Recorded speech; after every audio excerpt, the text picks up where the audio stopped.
here then, right? That's right. Another week, another episode. We got a special guest here, Jan Couch, and her lovely husband, Cliff. Everybody loves Cliff and Jan, for sure. What about Jan? Well, it's the big lead-in, Jeff. Yeah. So, but we are here across from Kloss Furniture. We're with Jan Couch. She's very excited about the new business that's getting ready to open up. The town is as well. We'll let her introduce herself a little bit. Before we do, Jeff, let's remind everybody to follow subscribe. And next week we're going to have the Holly's House of Hope on. So that's going to be exciting. Sweet. Nice. Yes. Yeah, that'll be good. And before we get going, Joe, what's our wealth tip of the day? Wealth tip of the day. Or week, whatever. Oh, wealth tip of the week. Stock tip. Stock tip. Okay. Do not day trade. Go long term. Stay with the plan. This is going to be a quick one this week. Just stay with your plan. Don't be day trading. Put stuff into historically good performing investments, and the process works. So stick to the plan. Do not get nervous. Everything works out. That's my short tip this week. All right. Health tip is we're rapidly approaching January 1st. People are always talking about setting new goals. And I'm all for setting new goals. I've heard people say they're since I never follow through, I'm not even going to do them anymore. That's the last thing that you want to do. That's totally giving up on becoming a new person or setting new goals. But I want you to think of it differently. And instead of just writing your goals out, write one paragraph about who you want to be. And describe the person that you want to be in 2025 or beyond. So that's my, try to get a true vision of who you want to be versus just these arbitrary goals that people set that don't have a vision to them. Because without a vision, it's really hard to stay focused. Yeah, and there's something about writing things down that sticks. For sure. Like I said, complete sentences, 1 to 2 paragraphs. Who do you want to be? Yep. Hey, and just right back to, I said don't day trade. Just don't day trade in your retirement account. You can day trade. So. All right. Well, let's get to Jan here. Jan, where are we? We are 1101 Broadway in Highland. We bought the building in April of 22. What building are we in? Tell us a little bit about the outside so people know exactly. The outside, people refer to it as the Castle Building. Yeah.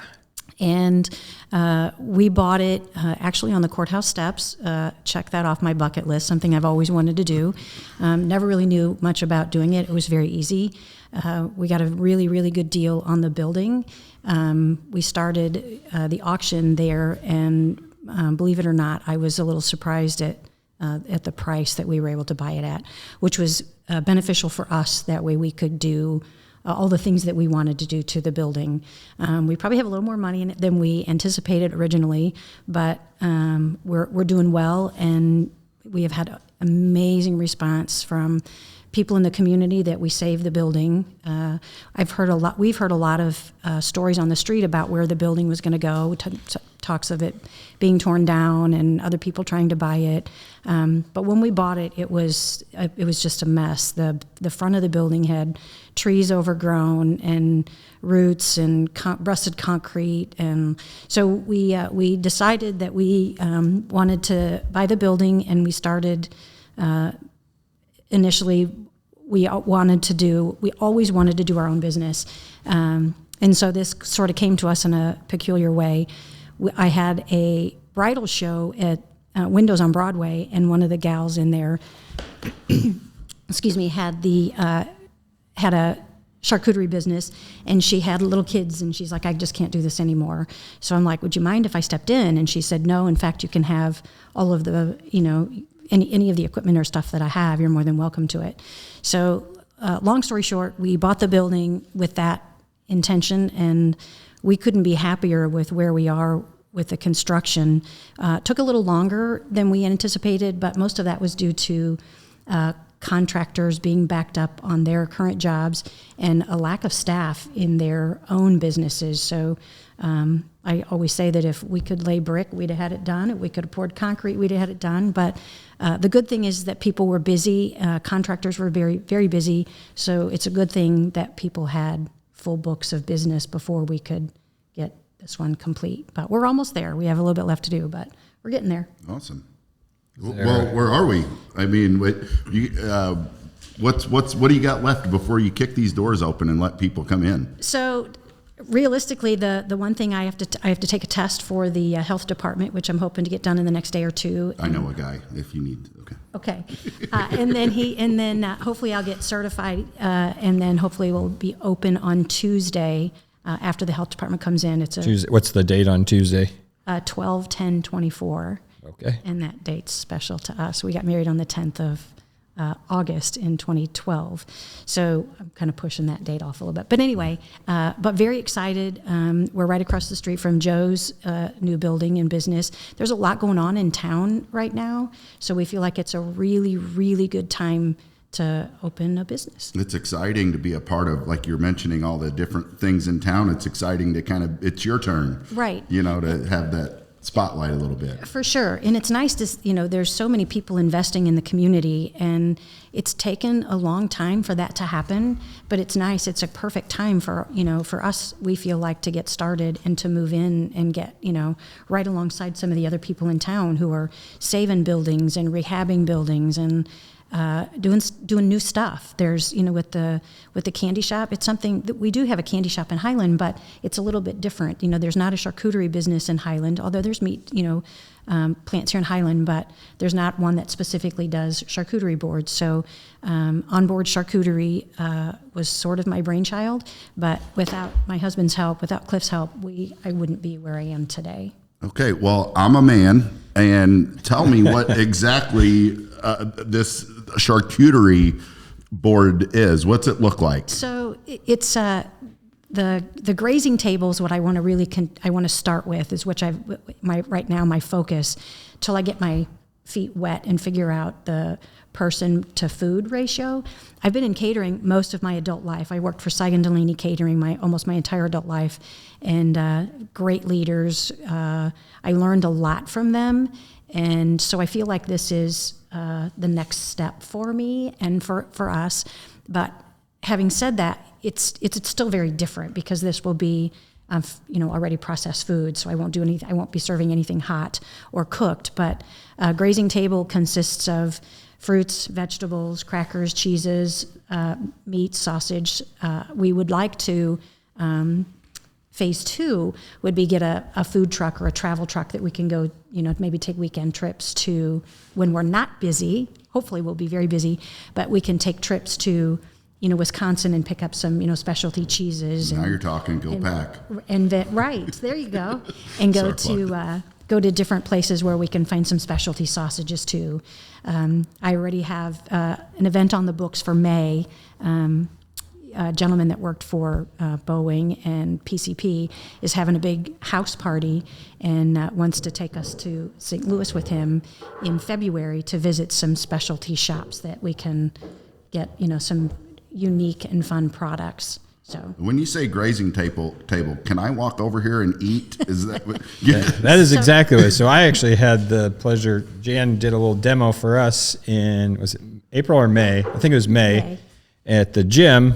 And she set up, we had a little party, and she kind of demoed what the grazing table would look like. And honestly, I thought it was perfect for what we had for a party, for people that are just casually having some drinks and can walk over, and just tons of different options. And, there's the art form aspect of it too. I'm more concerned of the actual food, but Tina and the ladies enjoy the aesthetically pleasing look of it all, out on the table as well. It's not just like, oh, here's a bunch of food, but it's intentionally placed where it is to make it look really nice. And, there's a presentation aspect to it as well, not just the food aspect. That's correct. There is an art form to it. And I've pulled in some family members, just to kind of, help me out on, this, that, or the other job that we picked up. But they're like, well, I don't really know how to, where to place this. And I'm like, you know what, if you put it will all start to come together. And Cliff's been a huge help for me, but the grazing table part of it is nice. When you put out, you have to ask the client what types of, what they want me to go heavy on. If they want more heavy fruit, veggies, sausage, cheese, crackers, dips, that kind of stuff. I hope to pull in jellies here in the not too distant future. Jellies seem to go really well on those tables as well, and it's a nice addition. But I'm playing with pepper jellies, so it seems to go very well with the tables. This is a board? So this is a board. There's a gentleman that we found out of Houston, a friend of a friend, who made several of these for us. And so we'll sell these in here.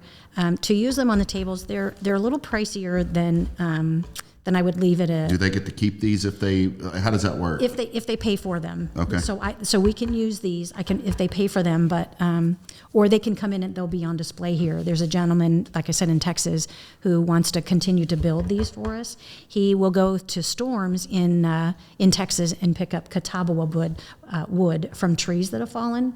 And so this is fresh catawba wood, but it's been treated, and he's got stands on the back of them. So they work really nice, but, a little pricier than... Show my wife, she'll buy one. I'm telling you, right?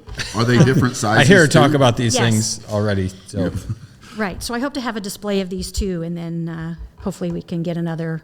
I'd like to get different vendors that want to. A couple people have reached out to me about selling some boards, so hopefully we can get another avenue for somebody else to sell some of their product.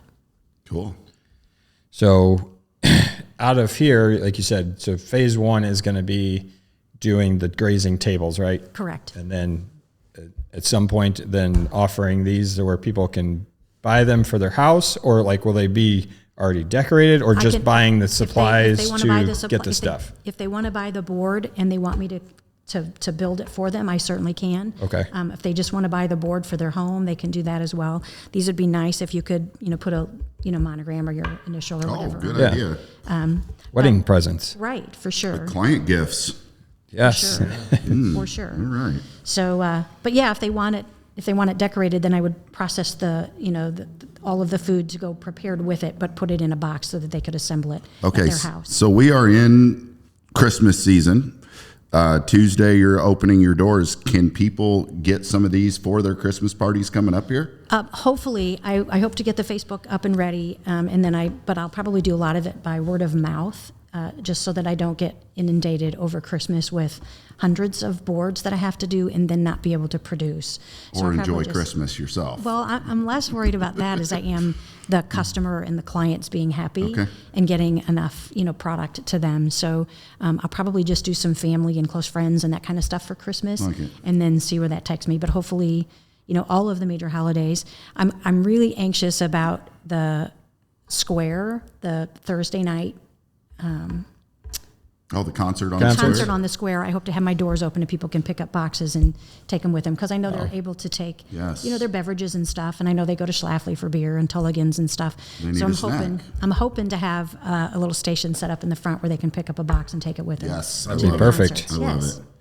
That's a great idea. It is a great idea. And going back to what you said, Jan, about this town, I feel like everyone that comes on here has the same message about the community, the business owners in this town. We all support each other. Like, we all want you to succeed. You want them to succeed. I just feel like you're a good testament even saying that. Like, here's this building that nobody ever, it's sat here and now you're beautifying it. And for years. Here we go.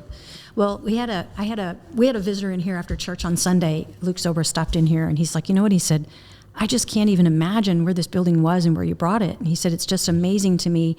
People don't realize how special this town is. Those were his words. And he said, there's so much Highland has to offer, and it's safe, and people can walk, and people can visit from different buildings, different businesses. And he said, we have everything here. You don't have to go to the big city to get what you need.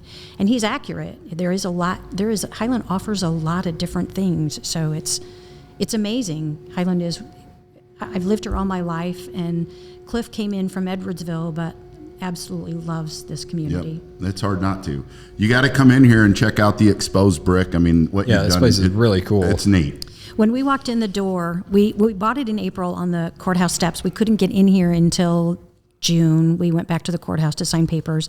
We got in here in June, and I can't even begin to tell you that every wall in this building had drywall, and it was one person's fix over another person's fix over another person's fix. So we just started tearing into the building, and I looked at Cliff and I said, I just want to find one brick wall.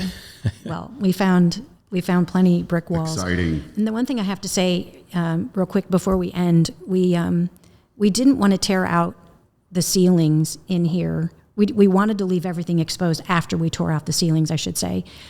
The detail on the woodwork above the ceilings was absolutely phenomenal. It's like woodwork I've never seen before in my life. We tore out the ceiling in the turret, in the castle piece in the front, and you couldn't see daylight. The woodwork was so structured tightly that it was just absolutely beautiful. And everybody that came in says, why do you have to cover it? I'm like, well, because I couldn't afford to heat it if I didn't. So we had to put in, Steve Kessman's my contractor, and he came in, and his one of his worker, Colin Sexton, came in, and how you get in an artist's head, it's kind of a scary place to be, but they both did it.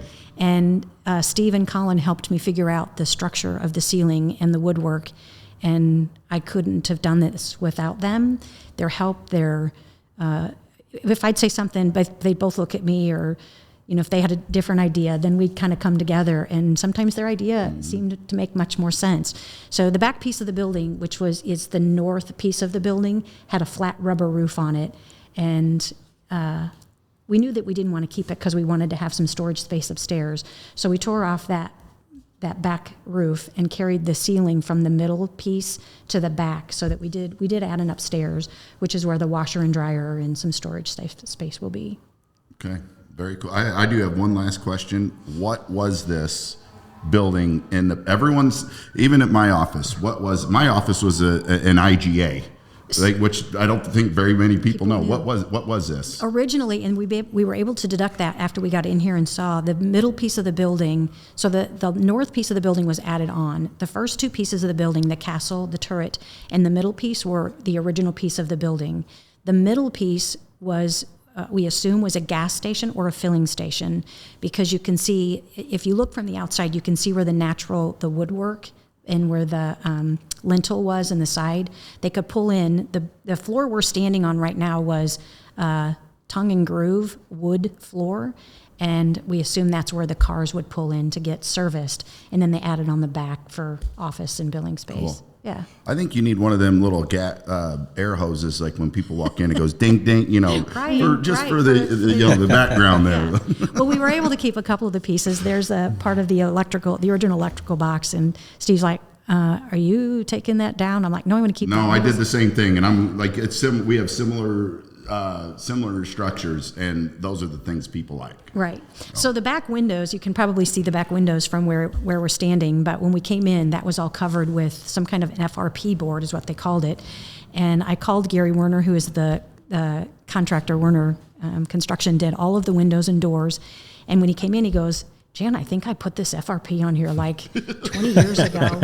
And I'm like, and he goes, let's just tear this all out. So it was a wire structure, like a wrought iron structure window back there. So we knew that we wanted daylight, but with the pole building back there, Brian Raffini's S&M Price Plumbing, there's a pole building back there that he keeps all his plumbing stuff back there. So we didn't really want to see that. So we went with the glass block so that we could have daylight but not see the structure back there, which the glass block matches the glass block in the north part of the building. It looks good. It looks good. I would have just assumed that it came with the building. Yep. So, I really appreciate just seeing somebody take this project on and redo this building that's just been sitting here for so long with nothing in it. So super exciting to see actual business be ran out of here, and excited to see it finally get it opened up. Together. Very excited. I couldn't do this without giving a shout out to the contractors. Of course, I said Steve Kessman Construction, and Lit John's Flooring did the floor. I got to tell you a little story. I went in there to pick out some wood flooring, and he looked at me and he goes, "You don't want that?" I go, "Okay, what do I want?" He goes, "Tile." And I go, "Okay, well." So then he showed me tile, and I said, "Oh, Randy," I said, that's going to take you forever. And he goes, "Jan, I don't do this for ease. I do this for quality." And he came in, and you can see by the herringbone floor, when you come in to see it, the flooring is absolutely beautiful. Tim Rakers concrete did the concrete work, and I feel like every contractor we use was absolutely top notch. Corman Brickwork did the brickwork. Jeremy Gebke did the tuck point work, and that man was here tirelessly. Yes, he was. And he did the tuck pointing job he did on this was absolutely stellar. The roof, Quitmeyer, watching those guys do this. I don't know if you were ever in your building, Joe, watching, but to watch those guys from the ceiling, they were all from the roof. They were all strapped on, because I was like, Kevin, and he's like, no, Jan. He goes, this is a top-notch outfit. They did. People would drive by and say it was amazing to watch them put the roof back on this building. Yep, I agree. I hope I didn't miss anybody. No, that's the only reason. The reason I brought these boards out is exactly what you just said. Is that everybody has given 110% to help us out here, and we're just very, very thankful for all the help and the craftsmanship and the support. We just can't say enough. And a buddy of ours showed up, and he told his brother-in-law about these boards, and before you knew it, Tom's delivering 10 of these boards to the charcuterie business, and he said, my brother-in-law said, just do what you want to do with it to make that business work. So it's just... Love it. The boards are beautiful. I'd remiss if I didn't mention my son-in-law is doing the sign, and when it gets here, it is an eye stopper and a show stopper. It is absolutely beautiful. I cannot wait for it to be installed, and everybody, you'll see it. That's when it happens. Is the sign goes up, the heads start turning. You got a great location. The community will get behind you. I personally wish you the best of luck. Thank you so much. Both of you guys. Yeah, great. Jeff and Joe, best of luck appreciate to you guys. And one last question is, what are kind of the hours of operation to get a hold of you? So I'll post that out on Facebook. Right now, I just want to get through Christmas and kind of see what the need and the demand will be, and then kind of go from there. But so would you like your outreach to kind of be through Facebook? Right now, yes, and then hopefully by February, then I'll have better hours and better idea of how to make that work. I certainly want to do all of the major holidays. So did we ask what the actual name of your? It's Jan and Cliff. We love that. What's the name of the business? Onboard Charcuterie. I think this is a great ending here. Onboard Charcuterie. Get on board. Right off Broadway.